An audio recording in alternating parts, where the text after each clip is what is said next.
Hey there guys, I'm SonicGhost and welcome back to some more Let's Play Shantae. Last time we explored all of Scuttletown, and now that it's nighttime, we danced the night away here in the dance parlor. Heading back into the dance parlor, you're gonna notice that I have max gems here once again. In between videos, I decided to grind out all the different dances here to max out on money before we leave for Watertown. Simply because there are some things in Watertown I'm gonna want to buy from its shop. So, since it is nighttime and this is the best place in the game to grind out gems, I figured now's the perfect time to get money, if any. Now let's go ahead and leave this area and finally make our way over to Watertown. So let's head to the town gates and finally make our way to the east. Heading outside of Scuttletown here, we'll be introduced to some new enemies out here in the fields. I'm gonna opt not to fight any of these guys, simply because at this point, since I've already maxed out my money, there's no reason to fight any of the enemies here. You really only fight enemies in Shantae either to survive or to earn gems. Since we're already maxed out on gems, that set of drops we don't really care about. At this point, we would just fight these guys for a heart drop, and as long as we don't take too much damage, which I'm doing a bad job at, we hopefully won't need any hearts. Here we get ourselves a firefly on the top of this pillar. I can check my total on the sub screen. Fireflies are another form of collectibles for us to get here in the game. There are a total of 12 fireflies in the game, and the only time you can get fireflies here in Shantae is during the night. So if we went to that pillar during the day, that firefly would not be there at all. So the fireflies are one of the harder collectibles to get in this game because of the day-night cycle. It doesn't take too long for day to turn to night and vice versa, so you have at least that to fall back on. Anytime you know it's night, start looking for fireflies, and then during the day, just play levels as you would normally. Here we got ourselves a steep slope, but at the top of the slope, if you get a good look, we can see there's a heart holder up there. I can't get up that slope just yet, because anytime you jump on the sides there, those purple leaves, Shantae will just slide right down. So we'll have to remember that heart holder for later, as we can't get it in our current state.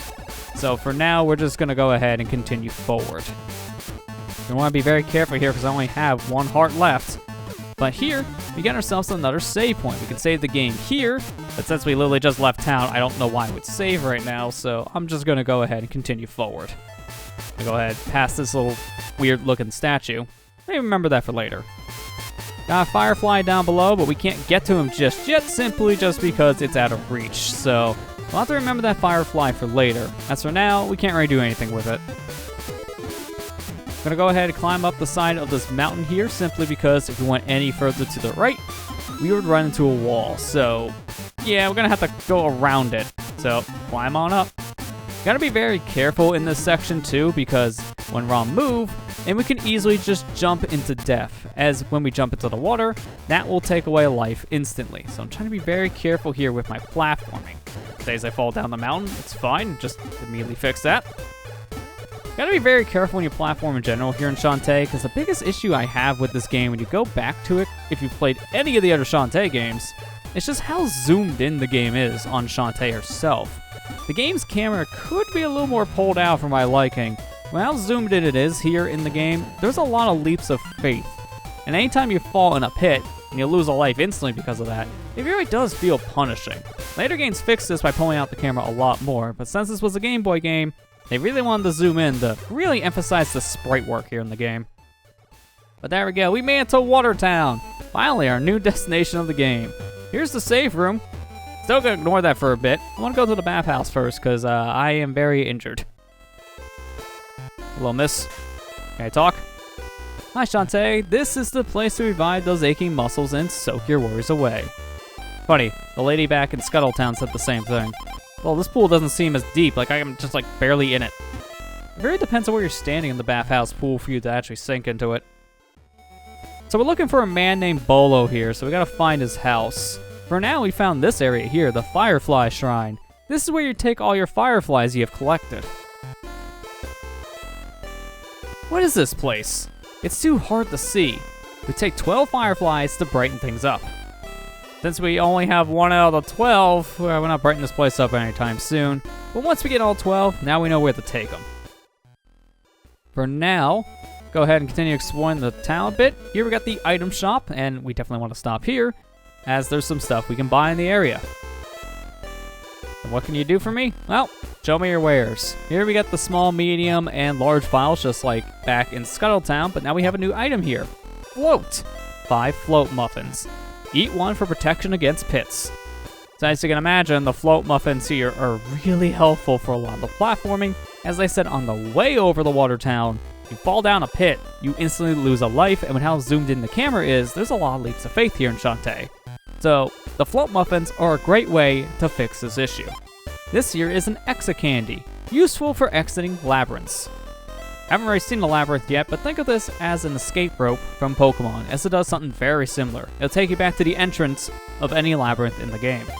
This here is 10 flash bolts. Attack from a distance. So as the name implies, this is an attack that you will shoot out, so that sounds pretty interesting. But for now, I want to get to the big meat of things. These aren't items, these are actual power-ups. This is a boot. Double tap up for a 2-hit spin kick.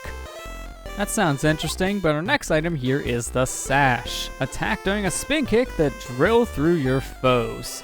That sounds like a pretty powerful attack if you ask me. Next one here is the Cuff. Hold down attack that charge up a mighty elbow dash.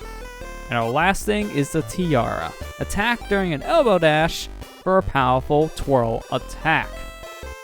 So as you can see with these item names, they kind of link towards each other in some ways. The Cuff and Tiara go hand in hand, same for the Boot and Sash. But these are new attacks Shantae can learn. But that's all we can really buy here, so we're going to actually buy both the Boot and the Sash at the same time. As said before, these items go hand in hand with each other, so we didn't want to buy the Sash before the Boot because you wouldn't be able to use it, just flat out. It'd be useless. We can't afford the Cuff or Tiara right now. The Tiara is going to be one of the last things we'll be able to buy here simply because of being 900 gems. It's a very expensive Tiara, as you can imagine. You need next to max money to afford it. But for now, let's just buy the items that are here. I'm going to buy me some float muffins here, as these are going to be helpful in a lot of different areas for bottomless pits. So I'm going to buy me 3 of these. I'm going to buy me, I'd say at least 3 candies here. As candies are going to be helpful for whenever we do eventually make our way to a labyrinth, we'll be able to go ahead and easily leave by just using one of these. And then the flashes. I'm going to go ahead and just buy me 2 of these for now. That way we can at least see what this does when the time comes. And with that, we're done here. Thank you for all the items. Let's go ahead and pause the game to confirm what we bought. And we can see on Shantae, her model has changed. Notice around her waistline and her feet, now we have gold items on us. Beforehand, those weren't gold things on her at all. So when you buy the different weapons here to attach to Shantae for her to learn new moves, you'll see a cosmetic difference here on the pause screen, which is a nice touch. And now let's go ahead and go over those items we bought. We got ourselves 15 float muffins, 3 candies, 20 of the new attack here, which I already forgot the name, that was already fast, but yeah, we're all good on our different things that we were buying. So with that, let's go ahead and leave the item shop. Hello, sir. You know where Bolo is? Long ago, the sacred stones were housed in 4 labyrinths. There were real live genies protecting them in those days. But I suppose they're all gone by now. That sounds a little dark. I'm gonna leave and go see Bolo, as here, we found his house. This is the man we were supposed to see. Hi, Bolo. I thought I'd find you here. We got an emergency in Scuttletown. Things have been rather exciting here, too. We just got a visit from the infamous Lady Pirate Risky Boots. She came here already? And she didn't attack? Not at all. She just wanted directions to the dribble fountain. What? You didn't give them to her, did you?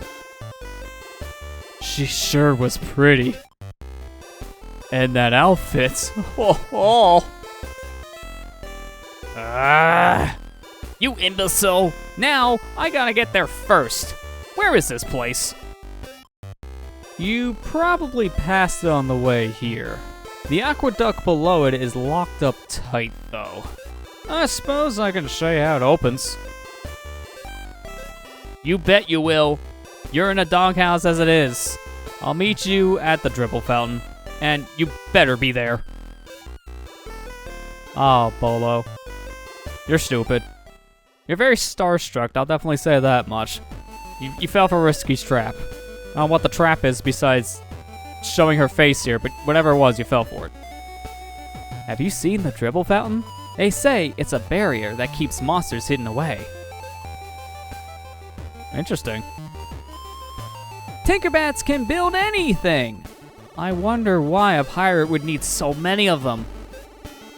They could just answer your own question. They can build anything. So here's the warp squid hut of this area. Don't have any squids yet, so I'm gonna just ignore that. If you buy any fighter's equipment, buy them in order. My fighter's sash was worthless until I bought the fighter's boot.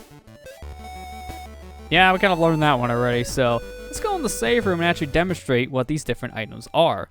So this is the boot attack here. Double press up. Doing so, Shantae does a flip. Now for the sash.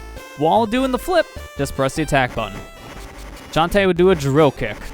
And this kind of kick happens the moment you hit the attack button, which means you can instantly cancel out of your spinning kick attack, so keep that in mind. Also, when you're holding the attack button and double press up, you just get this effect, because it instantly activates the drill kick. So yeah, you may want to be careful of order operations on that one. The attacks are a little weird to use, and they are going to take some time to be, well, practiced on and just know how to use. But once you know how to use them, then these attacks can do a lot of damage to enemies. But yeah, those are our new attacks, and we're ready to go ahead and head back out of Watertown to head to our first labyrinth in the game. But we're going to go ahead and do that in the next episode. Next time on Let's Play Shantae, we'll go ahead, make our way out of Watertown, and head over to the dribble fountain. I'll see you guys next time.